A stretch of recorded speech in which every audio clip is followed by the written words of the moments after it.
At least we know that Trump can't be Mashiach because November 3rd is long after Shmini Atzeres. Okay. Zok to Gemara. Zok to Gemara. Boy Minei Rav Ami Bar Ada Harfano Merab. Rav Ada Harfano asked the following Shaila of Rabba. Now, we know that in order for a city to be considered a Rosh Hashanah, it needs a road, a major thoroughfare that goes from end to end. And of course, it has to be open on both ends. We just learned the story of where there's an ashba at one end of the road, and it blocked the road from leaving the city on one end, and that rendered the city not a Rosh Hashanah. So, what would happen if you had Sula Mikan, Upesach Mikan? On one end, you had a regular door. It was flat terrain, and the road goes right through it. But on the other side, the wall was complete. But they set up a nice staircase going up to the wall on either side of the wall. So even though the wall isn't open, you can't get right through it, but you can easily get over it because they set up a ladder on either side of the wall. So you just get up and over it. What would Allah be? Is that considered a thoroughfare that passes right through, or is it considered that there's only one wall? There's only one gate in the city. Mao. He answered, Hachi Amarav, Sulam Torres Pesach Olof. A sulam is like a door, meaning this city that has the road stop at the wall, but there's a staircase to get over it, would be considered a Rosh Hashanah. Amul Rab Nachman. Rab Nachman said, Loi Setzisule. Don't listen to Rabbah. Rabbah's wrong. Hachi Amarav Adam bar Ahava Amarav. This is really what Rav said. In other words, Rabbah quoted Rav incorrectly. What Rav really said was Sulam Teres Pesach Olav, Vid Teres Mechitz Olav. It could be considered a doorway or it could be considered a wall. It depends on what works better for you. So if you want to make a wall around this city and one of the entrances is missing, and there's just a staircase that goes over it, if you want to make an area in the city, you can consider it a wall and not a doorway. It's a Rosh Hashanah. You can make an area there. But if for some reason it would work out better for you that should be a doorway, then you can consider it a doorway as well. Zok to Gemara, where is that case? Tarish Mechitza Alav Kedarman. Where it's relevant to us and it's beneficial to us that it's considered a Mechitza, that's the case we just discussed, where you have the street that's going through the city that's blocked by one wall. Where would it be beneficial for me for it to be Teres Pesach Alav? Besulam Shebein Stei Chatzeres. There's two Chatzeres. Now, if there's two Chatzeres and there's no way to get from one to the other, then they cannot make an Erev Chatzeres with each other. But if there's a doorway in between, then they could make an Erev together because they're combined. As a matter of fact, they have to. Here you have not a doorway, but on either side of the fence, there's a ladder going up to it. And therefore, it's as if there's no fence. So therefore, Rotzu Echad Ma'arif, if they want to have a communal Erev with both Chatzeres together, that would be allowed. And they could consider it a Pesach if it works to their advantage. Or Ratu Shnai Mavrim, or if they decide they don't want to make an Erev together, we could say that this is not considered a wall. It's not considered a doorway, it is considered a wall. They're two separate Chatzeres, and they'll make two separate Eruvin. There's a lot of, not a lot of people, there are people now where they have backyard minyonim, and you want it to be one space. Some people took the fence down in between the properties. Some people just put up a ladder on either side of the fence to take advantage of this principle, that you could consider it a Pesach because you can get easily over the fence by climbing up the ladder on one side and climbing down the ladder on the other side. We Omer of Nachman Hachi, did Rav Nachman actually say that you can pick either way Lakula? You could separate the Chatzeres if you want, or if you want, you consider it one Chatzer. The Omer of Nachman and Shmuel, Anchi Chatzer, Van Tzimir Peset, Sheshakhu. This is a case where you have, like in a lot of motels, the entrance to the door, to the room, is actually from a porch. So you go up the stairs to the second level porch, and then you could get into the motel room. He has a pretty good picture of it. So imagine this house is in a big chutzner. The apartments that are on the main floor just walk out to the chutzner, but the apartments that are on the second floor walk out to a little bit of a porch, and then there's a staircase that goes down to the main chutzner, and then they all share in the main chutzner, and through the main chutzner they go out to the Rishus Harabim. So Yosy, what? Yes. sorry, w- I thought you were finished. If the person is an elderly person and can't climb up the ladder, does that matter, or it's just the fact that the average person can use it and it's good? Correct. It's totally the average person because we're not making a judgment on the person, we're making a judgment on the Oh, chutzner. So okay. it just means that this chutzner, Even though it's only him in the chutzner. well, in this case, we're talking about multiple Yeah, I'm people. The saying if question it's is, his yard and he's using that well, so ladder, then it's one big rishon. that's yachid. Yeah, Yeah. okay, all right. So here the problem is since the people who live upstairs also have a right of access to this area, so now this area becomes sort of a public type of area that now requires an area. If only one person owned it all, it wouldn't need an area for. So they forgot. So these people upstairs, they made an Erev amongst themselves, so they can carry up on the porch. These guys made an Erev amongst themselves. The problem is they didn't make an Erev together. So that since these people have access to the Chatzar, they have right to walk through there. They have rights to it. So their rights to it that they did not make an Erev with. But the lower people should mess up the lower people from carrying there, and the upper. No one should be able to carry it. So Shakhu v'lo yirvu. They forgot and they did not make the Erev. So the question is, do you say they're one or two?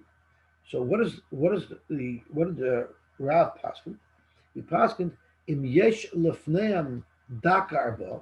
If at the bottom of the staircase there's a small gate, and the Ritva learns Rashi that there's a small gate at the bottom of the staircase that takes you directly out of the chutzner into the Rishus Harabim. In other words, the people that live upstairs, they don't need to walk through the chutzner to get out to the Rishus Harabim. They have a direct access to the Rishus Harabim. So if they have a direct access to the Rishus Harabim, which means they have a small gate there, a gate of 4 tefachim, eino iseris, then we say that the upper level is exclusive, the lower level is exclusive, and the upper level doesn't really have walking rights on the chutzner on the main level, and therefore they will not aser. The problem is, if it's true that Rav said that whenever the access is through a staircase, it's my choice, and whatever works out better for me is what I do. So why wouldn't we say here that you consider the gate, the staircase, not to be a Pesach? And if it's not a Pesach, then the upper level is not open to the lower level, and then they shouldn't answer. You see from Rav's psak here that only if there's a gate that gives the upper people direct access to the Rishus Harabim, only then do we say that it will not answer. So to Gemara, Hakabamaya Skinan, Rav's case where we don't have the option of saying that the staircase is not considered a Pesach is B'Galoi Gavoya Mir Pesach Asara. The porch wasn't even 10 tefachim high. If the porch is not even 10 tefachim high, we consider it level with the level of the chutzner. So it's one big area. So of course, there you don't have a choice. Where do you have a choice of declaring it either a Pesach or a wall? That's if it's 10 tefachim high, because 10 tefachim is what a wall is.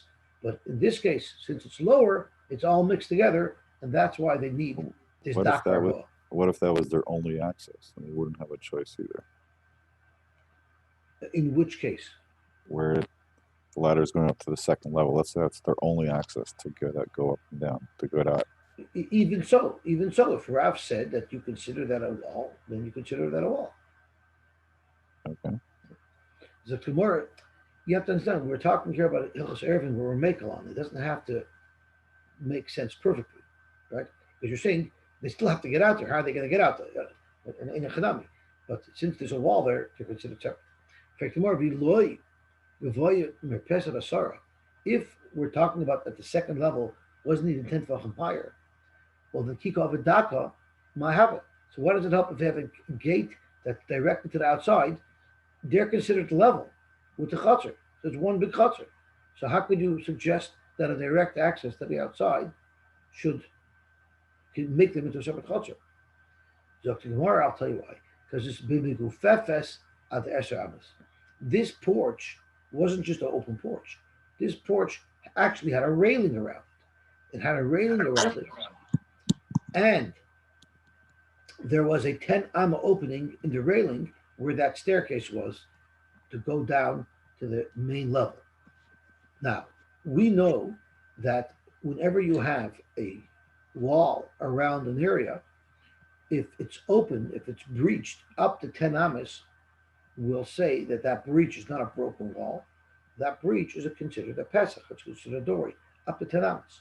So here they had a railing that was breached for 10 amas. It could be considered a pesach or not. So to keep in the oven daka, since they have this little fence that gives them direct access to the outside, is taluke is stalak lenahacha. That's the people upstairs sort of declaring that we're removing our rights to walk around on the lower chutzner, and we're going straight out.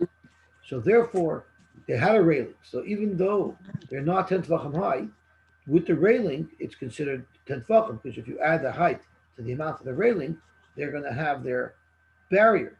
But the question is, the opening in the barrier, is that considered a doorway into the space or not? So the more it depends. If they have a direct access to the outside, they don't have to walk through the chutzner, then it's not considered a doorway into the space, and therefore they don't ruin the eruv of the people on the main level. However, if there is no doorway, so they're forced to use together the chutzner, then we consider that a doorway, and therefore, if they didn't make an eruv, everyone would be usher.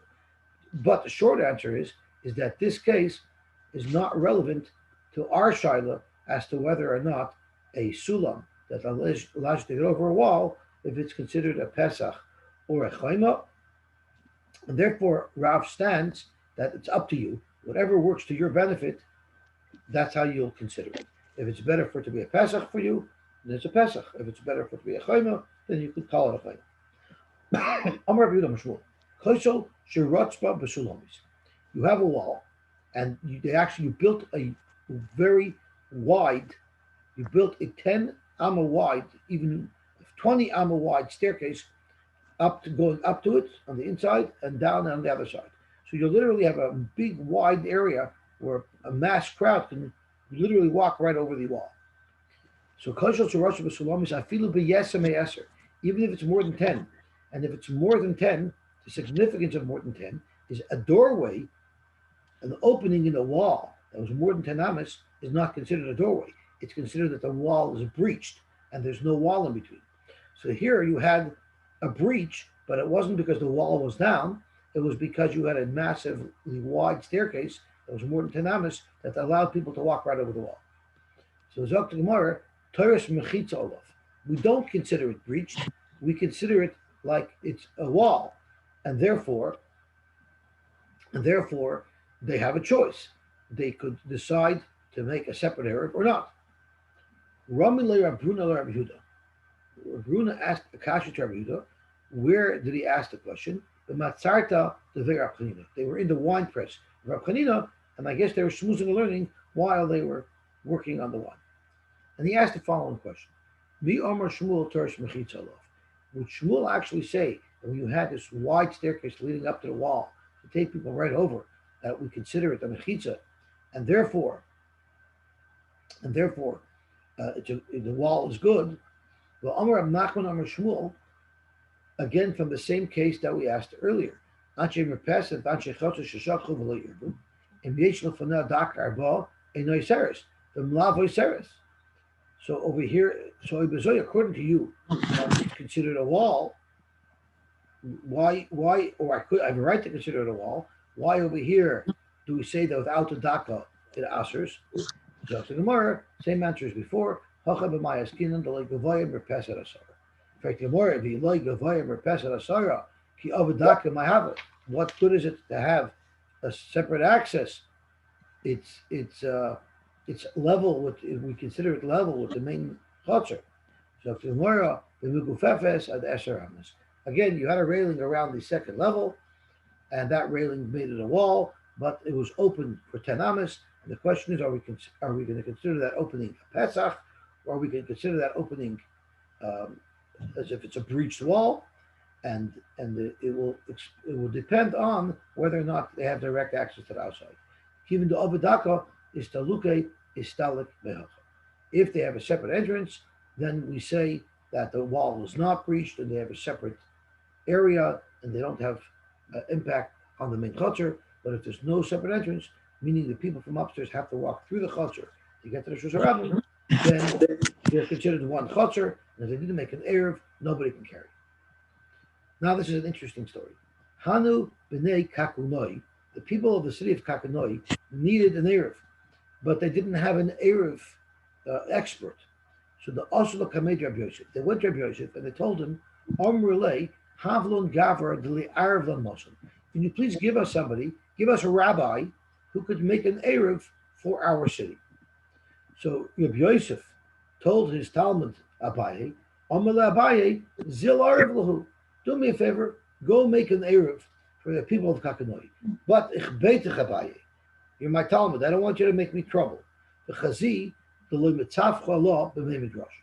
Just make sure that you don't. Eruvin could be a very politically charged Indian. Make sure that when you do the eruv, you don't cause any type of backlash. In other words, be careful about the costs of the eruv.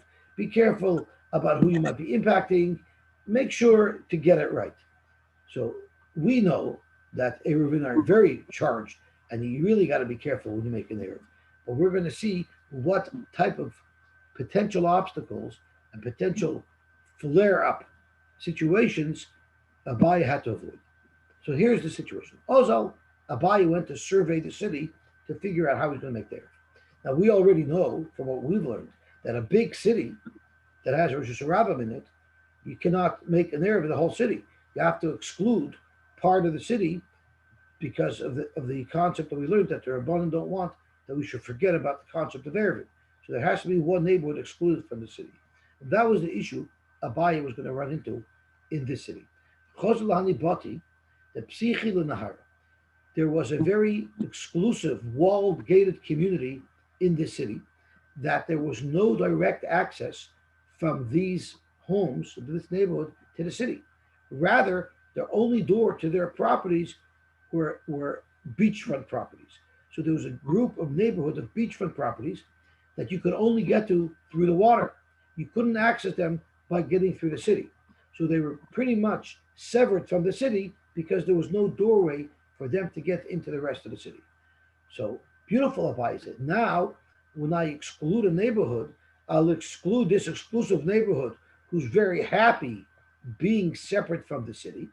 And this way, I don't have to exclude any other neighborhoods from my eruv. Amar Hani lahavishir lamasa. That gated community that's very sealed and inaccessible, and they want to be sealed and inaccessible, we will consider them part of the city and the part of the city that we're not going to make the eruv upon, and then everybody's happy. Hadar Amar, as he was considering, Abaye was contemplating how to approach his eruv, then he thought to himself, Ein ma'arvin eskulot nan. What does our Mishnah say? That when you have a big city, you can't make everything into one eruv. But I could make two separate eruvin. Mechlal di boy laruve motzim arve. I have to exclude this exclusive neighborhood from the eruv of the rest of the city, but that doesn't mean they can't have their own eruv. Let them have their own eruv. And basically, from the perspective of the city, that gated community would be the exclusion. And from the perspective of that gated community, the rest of the city would be the exclusion. So either one meets the requirement that they have to exclude a section of the city. Therefore, I can make two eruvin, one for the city and one for this exclusive neighborhood. But the problem is, I could only say that I'm excluding a neighborhood if I could have included it, and I made a conscious decision to exclude it. But since there's absolutely no access from this gated community to the rest of the city, how could I consider the fact that that area was omitted from the eruv as an omission? It's not an omission because even if I wanted to include them, I couldn't. There's no opening in between them. So what I'm going to have to do is I got to now incur a construction cost on the community to make this Erev. I could already see tempers flaring. Eli Avid Lukavi, I'd have to open up windows, access in that wall of the gated community to, there's now access to the rest of the community. So now the gated community has a issue. Now there's access to their community, and it costs money to do construction. Here's where politics can take over and get nasty. But I have to create that option, the boy leruve der chalonis motzim arvi, so that there's a scenario where if they wanted to make the Erev and include this community in there, they could have. And since we exclude it, we fulfill the Tanai that you cannot make an Erev over the whole city. After more consideration, Abai said, you know what? On the other hand, Hadar Amr Loiboy. Then he said, you know, you don't need that. In order to consider a area excluded from the Erev, you don't need that you could have physically made that Erev and there's actually access. Even if there's no access, it's also good enough for an exclusion. How do I know that? And this goes back to an old story that we had. The Rabbi Baravua, Ma'arav Law, Lakula Mechuza, Rabbi Baravua made Eruvin for the entire city of Mechuza, but Arsaisa, he broke them up neighborhood by neighborhood. We should pair the Beture because in between each neighborhood there was a huge trench that had pits in it, and those pits were feed for animals. But what those big pits did, what those big trenches did, is they made it impossible for one neighborhood to access the next neighborhood. You couldn't get from one neighborhood to the next. So you had a scenario where you had multiple neighborhoods and there was no access from one neighborhood to each other. And Rabbah made a separate area for each neighborhood. And he said, it's not called making an area in the whole city because when I'm making an area in neighborhood A, I'm not including neighborhood B in that area. So I got that exclusion. But the problem is over there as well. Even if he wanted to make an Erev and combine neighborhood A and neighborhood B, he wouldn't be able to because there was no access. Yet Rabbi Baravua considered that enough of an exclusion to satisfy the need not to make an Erev around the whole city. The Cholchad V'chad, each neighborhood have a Shir L'Chavre will represent the area that's not included in the Erev. The Alpha Gavdi Boy La Ruvi Behadi Adodi Loy Motzim Arvi, even though if the multiple neighborhoods wanted to make one big area, they couldn't because there's no access from one neighborhood to the next. So too over here, even if I don't make those accesses from the gated community to the rest of the city, we could still consider them the exclusion. And just to make it crystal clear, let's look at the picture at the bottom of 68.2. We had this once before, that in between these neighborhoods, you had these big ditches. So there was no way to get from here across because this ditch blocked the entire way. So he made a separate area for these homes, a separate area for these homes, and a separate area for these homes. And in each case, it was a good area. We don't say I can't make area of here because it's the whole city, because I'm excluding this. And when I make area of here, I'm excluding this. So each neighborhood can use the other neighborhood as the exclusion, even though they couldn't have made an area together, even if they would have wanted to. Zok to Gemara, now Abai thinks it over again. No, maybe not. So you can see Abai is going back and forth. Hadamar, then Abai thought to himself, Loy Dami, you can't bring a raya from a chuza because Hasam I boy laruve derech gagois. They had another option. In fact, the neighborhoods were joined. The picture that I just showed doesn't show any connection. But in Mechuza, there was actually bridges that went across from neighborhood to neighborhood that got over these pits. So if you went up to the second floor of any of these homes, you can access a bridge that will take you over to the next neighborhood. So in fact, they were combined. So if they were combined and they consciously decided not to make one big Erev, but to break it neighborhood by neighborhood, that's a good showing that we're not making an Erev in the whole city. Because we actually did have the option, because he boiled Aruba derech Gagois, Bahani Loim Arvi, and they didn't. Therefore, it's a good Erev there. But in my gated community, where there's no access whatsoever, I'm going to have a problem because the exclusion of the gated community area is not really an exclusion because we couldn't have made the Erev anyway. Hilchach, Navdin copy. So then I got to make those windows, which now is going to lead to great construction costs. And again, it's going to be an explosive Erev. Hadar Amar, then Abaye again thought it over again. Hadar Amar, then he decided, no, Kavinami loy. And I don't need to make these access doors. You know why? The hube tivna, the havale lemar bar pupitza mi pumbedisa.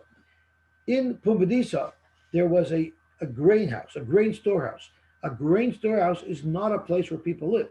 So it's not a place that normally would be part of the Eruv or excluded from an Eruv because it's not a place that has the urine.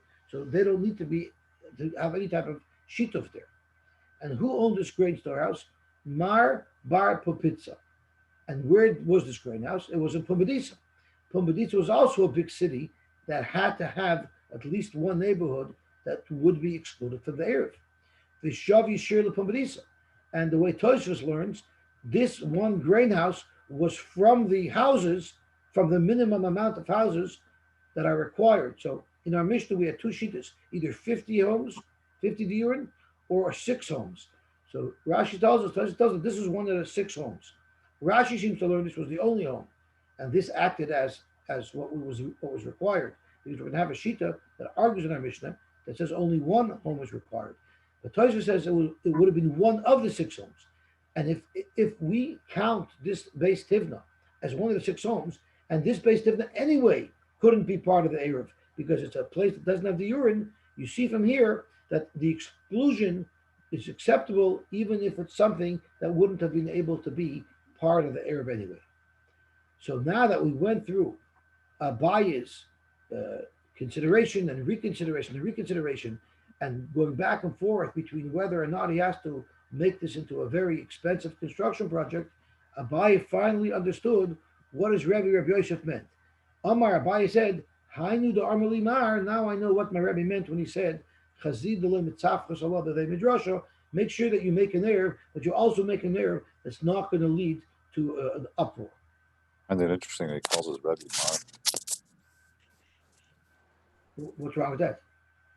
Isn't Mar's master? Sorry, I thought Mar is bitter. Mister. Mar. No, it means master. It's a respectable way to address him. Okay, Ella imkain asa chutzalak yerchadosh.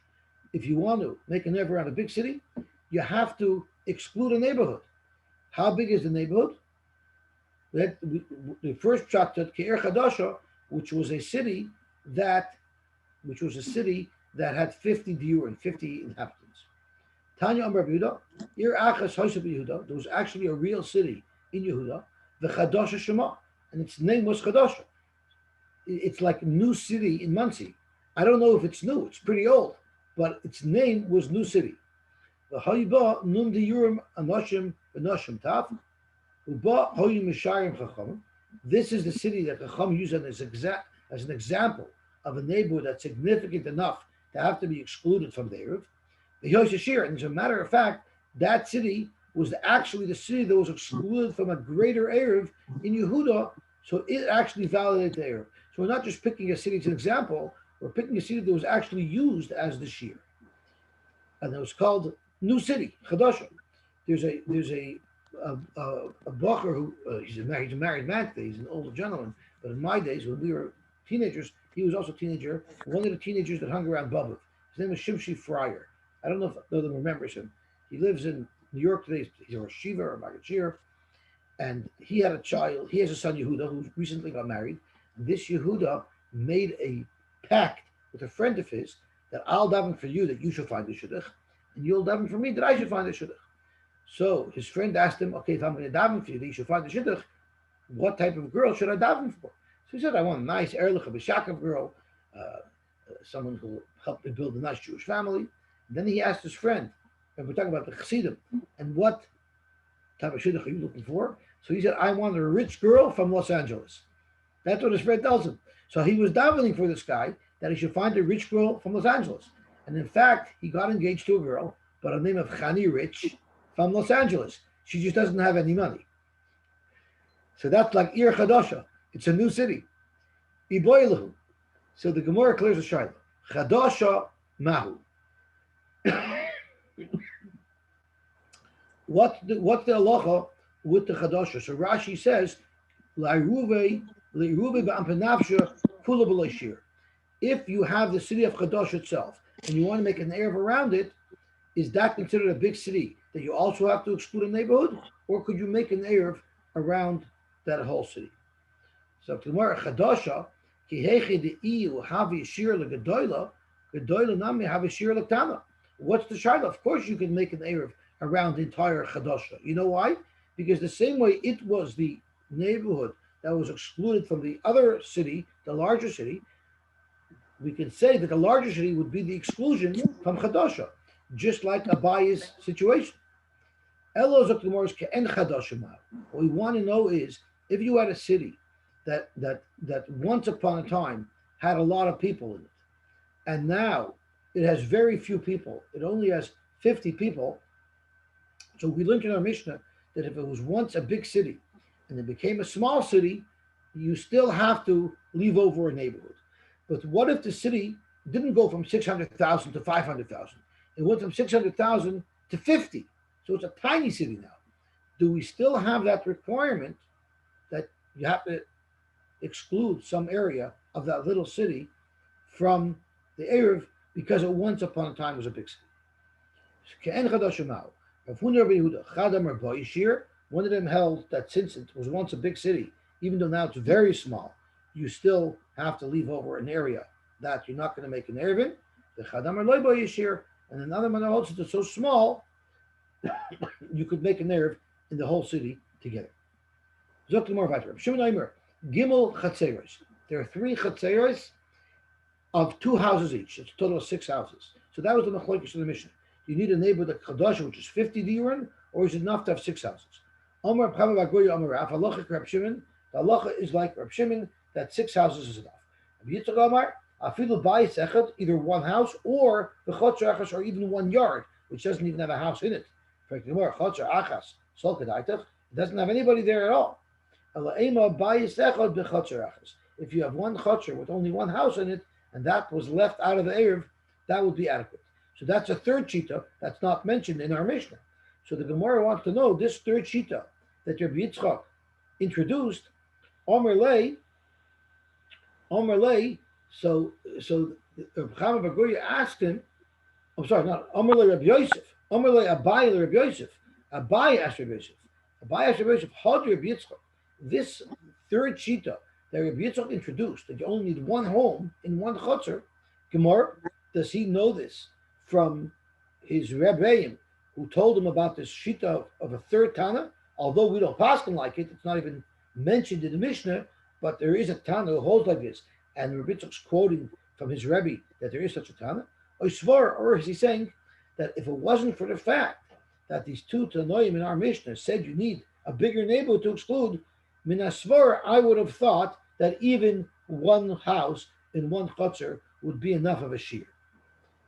So Rabbi Yosef asked his Talmud Abaye, why are you clearing such shaila? Amalei my nafka lamina. Why do I care? We don't paskin like him anyway. So what do I care if he figured it out on his own? If he has a kabbalah, it's not like it anything. Amalei. So Abaye told Rabbi Yosef, what do you mean? Gemara. Some more today. You want me to just plop all over and say words that people are quote word salad that people are saying? I want to have an understanding of what I'm being taught. So the literal touch of it is Gemara. I should learn Zemorte should be like a song. I'm just singing words that have no meaning. But interesting enough, I was looking up the Chasam Sofer, trying to prepare myself to have what to say by the table over Shmini Atzeres and Simchas Torah. So I don't remember the whole shtickle exactly, but he quotes this Gemara here, and he says that when you're learning and you're harving and learning to understand the sugya, that clears away all the klippa, and it allows you to connect with the Rebbeinu Shalom in a very special way. And he said that the word Gemara is Rosh Tevis, the 4 malachim that protect you, that create a force field around you when you harv and learning. Gavriel, Michael, Rafal, and Ariel. That's what the word Gemara stands for. And he reads this Gemara as Gemara. If you learn Gemara and you have this force field around you, Zamur Tatei Miloshin cutting, you'll be able to cut down all the clip around you and get connection and clarity with the Rebbeinu Shalom. Yeah, but he's dismissing the concept of Messiah. Why is that? Or minimizing the value of the Messiah. Why was he doing that?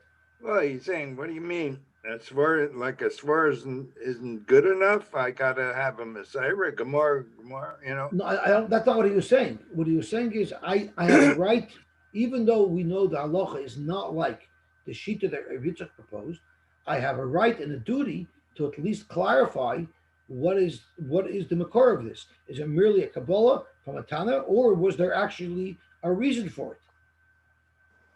He wasn't saying one or the other wouldn't be right, but he wanted to pinpoint what exactly was the source of this shita. I don't think he was playing down one source or the other. He just wanted to clarify what the source was. it sounded like it when he says Gemara is immortal, uh, So I think what it's touched as is, if you look at the Likutei Rashi, Omer Hashmua V'Zmir Ba'alma V'Lo Tzarech. You want me to just repeat words without understanding? Mashal Shaitim Zeh. Kach Gemara Omer LaTalmid Shaita okay. Limud Hein Emes and Shibush V'Helach L'Zamer V'Shir. I have a right to dig down and get a better understanding of where this halacha came from. Yeah, okay, but the question that was put to him is this: where do you get this? Is this a Messiah or is this Svara? Right. So, okay, so of course he can dig down. That wasn't the issue. The issue was, where did you get this idea? Right. So if it's a Messiah, fine, but if it's a Svara, that's not as strong as a Messiah. So you're saying that's what Abaye was trying to. No, that's If what I Yosef told Abaye, why are you asking me the question where it comes from? It's not relevant. We don't pass it like it anyway. So Abaye responded, I have a right to find out why. So you're reading into deep. You're saying I had a right to find out why, because if it's a svara, I could reject it. That's what I understood originally. But it's being rejected. Even if it's a Gemara, it's being rejected. Right? We don't pass it like it. Our mission doesn't even quote it. But I hear. Okay, let's see the Mishnah weiter. Mi shahaya b'mizrach.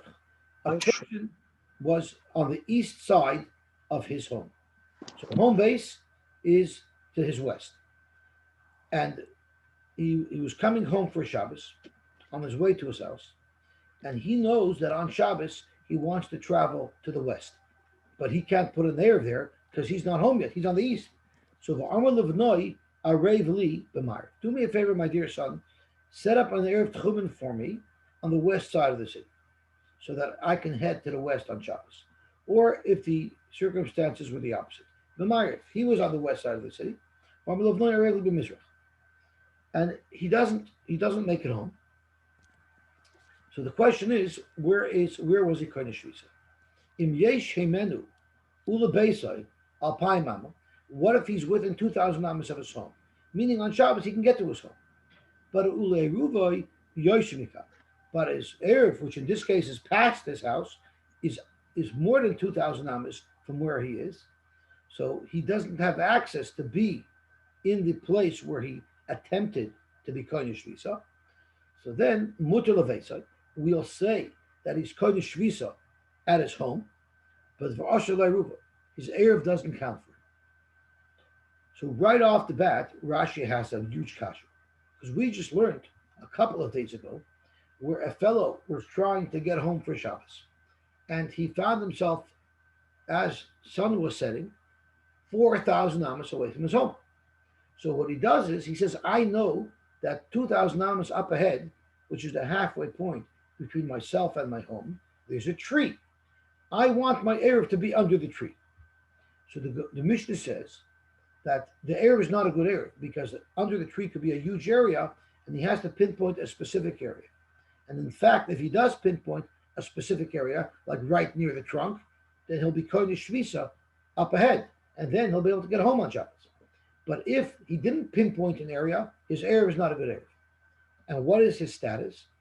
He wasn't koine shvisa where he's standing either. And he only has daled amas. He's stuck in his place. And the reasoning for it is he didn't want to be koine shvisa where he was. And the proof is in the pudding. He was trying to create an erev 2,000 amas ahead. So he wanted to be koine shvisa up ahead. It didn't work. So now he's karech mikan mikam. He's not koine shvisa where he was, because by declaring that he wanted that erev he already said, I don't want to be Kohen Shvisa where I am. His attempt at making an Erev up ahead didn't work. So he has nothing. So here too, I didn't want to be Kohen Shvisa in my house. I wanted to be Kohen Shvisa in the Erev that was on the other side of the city. I didn't succeed because I wasn't close enough to it. So why do we say he gets to go to his house? Let him be stuck in his Dalet Amos. That's the kasha that Rashi asks on this Mishnah. And for Rashi, it makes a huge difference. If I have the option of being Kohen Shvisa in my home, if I'm within 2,000 Amos of my home, I could be Kohen Shvisa in my home. So there we say that in the back of my mind, even though I said I wanted to be Kohen Shvisa at the Erev on the other side of the city, but if it doesn't work, I always have my house as a backup because that's my default position. However, in the last Mishnah, there was no Havamina that I would be Kohen Shvisa in my house. The question is, was being Kohen Shvisa where I am in middle of nowhere, or being Kohen Shvisa at my Makom Erev? There, by declaring I want to be Kohen Shvisa by the Erev, I've uprooted myself from being Kohen Shvisa where I'm actually standing, because it's the middle of nowhere, and therefore I'm stuck in Dalet Amos. But in our Mishnah, where his house was one of the two options, the house always remains as a default position for him, and therefore he's allowed to access his house. Now, again, what are we talking about? We're talking about a row. We're in line with each other. I'm here. My house is approximately 2,000 amos away from me, and the Erev is past the house 4,000 amos away from me. So the Mishnah says, if I can get to my house, but I can't get to my Erev, I'm Kohen Shvisa by my house. So now the Gemara has another shadow. What happens is if Eruvin al Paimama, he's within 2,000 amos of his Erev, Ulevesa Yesemekam, but he's more than 2,000 amos away from his house. Now, right off the bat, based on how we've described what the case is, that's impossible. Because if I'm standing in a row, me, my house, and the Erev, how is it possible that I'm closer to the Erev? So the Gemara is going to deal with that. And the Gemara is going to introduce a new concept called a triangle. But we'll get there soon. Zok Gemara. Then the Allah is Oshel Besa. He's not Kohen Shvisa by his house. Umuter leRuvoi, but he will be Kohen Shvisa by his Erev. Now, Anushayla. Hanoisin es Eruvoi be Bur Shalir. What if you put the Erev within the confines of the city, even though it was on the outskirts? So the also it accomplishes nothing, because anywhere in the city where he's Kohen Shvisa gives him access to the entire city as his Dalet Amos. So what's the difference if I made my Erev on Wilson Avenue, or if I made it on Lawrence Avenue, or if I made it on Bertrand? It doesn't make a difference. Once we're within the confines of the city, you're entitled to the whole city. But what about Nos Nechutz L'Tchum? Afilo Ama Achas. What if you put it out of the Tchum 1 Ama? Now we know if it's out of the Tchum, then you can't access it, so it's not an Erev at all. So the Gemara is going to ask that kasha. The Gemara is going to say, when we say Chutz L'Tchum, we don't mean out of the Tchum. We mean out of the confines of the city. So if you put your Erev out of the city, Afilo Ama Achas, even 1 Ama away, so there you have access to it because it's within an Ama of the city, then the halacha is Masha Niskar Hu Mafsud. What he gained on one side, he loses on the other side. So very simple. Very, very simple. Here is my city. This is my city. This is the boundaries of my city. If I would have not made an Erev, I could go 2,000 amos from everywhere. Actually, we have to square it up. That's the rule. I don't know how you square a rubber band, but they would make an imaginary square out there, and then I have 2,000 amos from my city. Well, what if I put my Erev 1 amma out of the city? So now I can go 2,000 amos in this direction from my Erev, which really what it did for me is all it got me in this direction was 1 extra amma. Because had I made my Erev in the city, I would have had 2,000 amos from the city.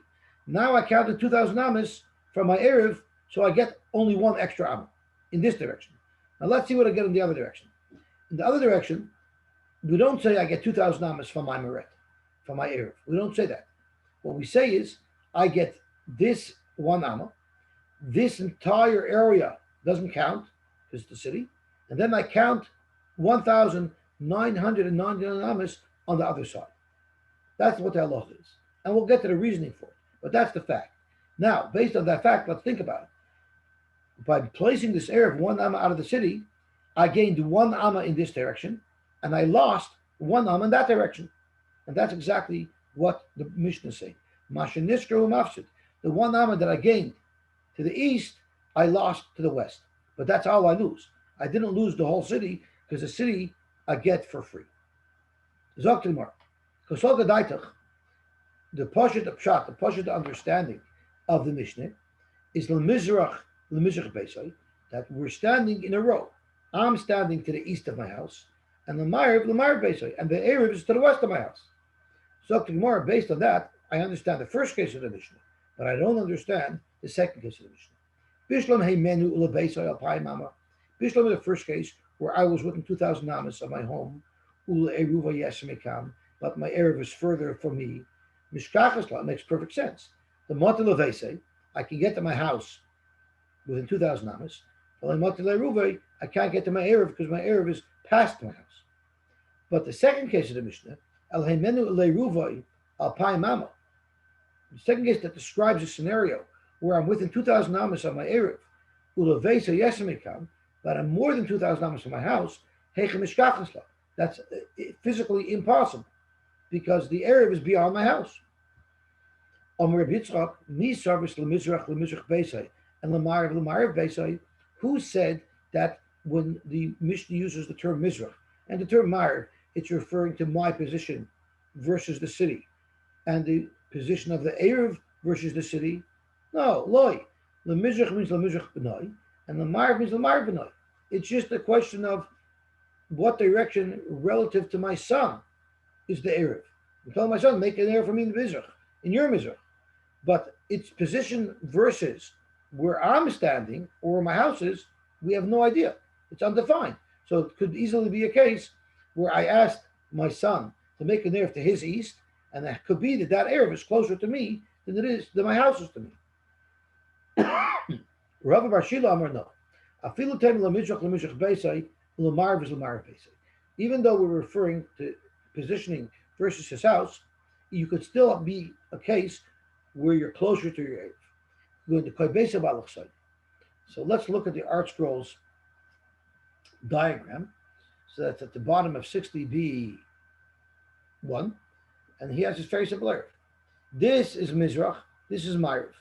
So the house is to the west of the person, and the Erev is further to the west, but they're not in a straight line. So even though the Erev is further to the west of the person than the house is, he's still closer to the Erev because they're to the north. They're much further to the north, and the house is much further to the south.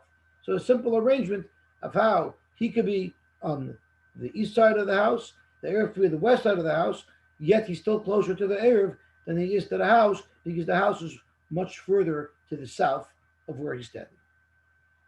Okay, so the Gemara weiter. So the Gemara asks, and then the last case of the Mishnah is if you put your Erev out of the Tchum, even one am. If you put your Erev out of the Tchum, that means you can't get to it on Shabbos. It's not an Erev at all. What the Mishnah means if you put it out of the confines of the city, but of course within 2,000 amas, so you can actually get it. So Masha Niskahu Mafsid. Zok the Gemara. What you're suggesting is magic. In other words, you're saying that the entire city doesn't count for anything at all.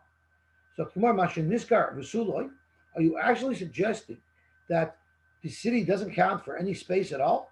And therefore it's only the one amma that you moved in that direction that you lose in the other direction? But Tanya we learned, if you put your Erev inside a city, that's nothing, because anywhere in the city where you are gives you access to the whole city. But which is our case, he'll benefit the amma in the direction that he put the Erev, but he's going to lose the whole city. Here you see that you do lose linear feet in the city. You don't accredit him all the amount of the city. So this is exactly the opposite of what our Mishnah says. It depends on the Metzias.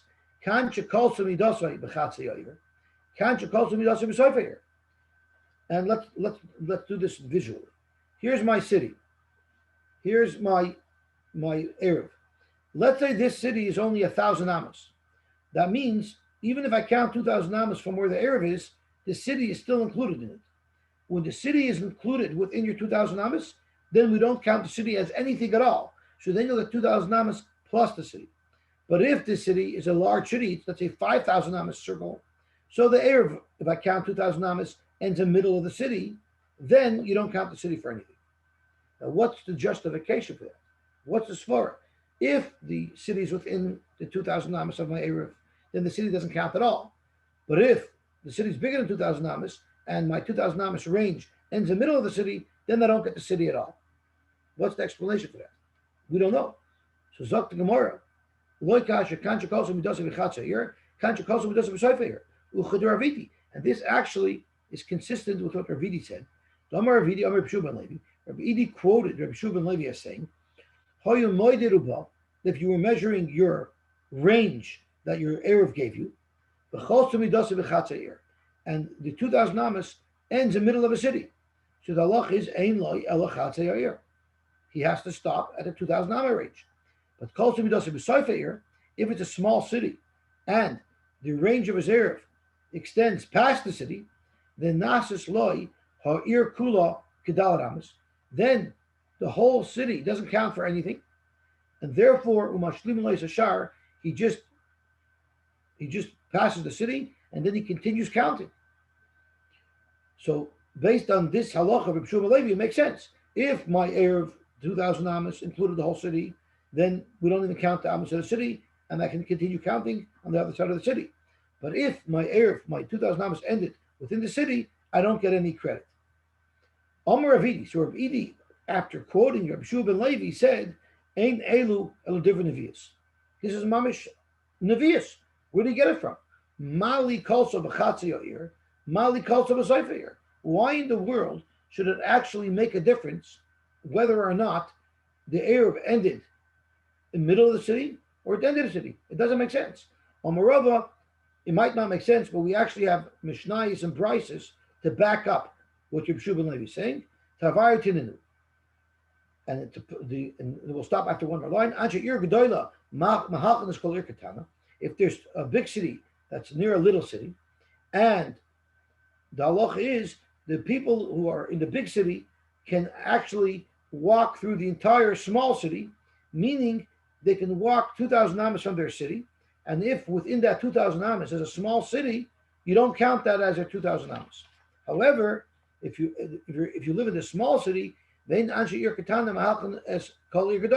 the people in the small city, their 2,000 amos ends in the middle of the big city.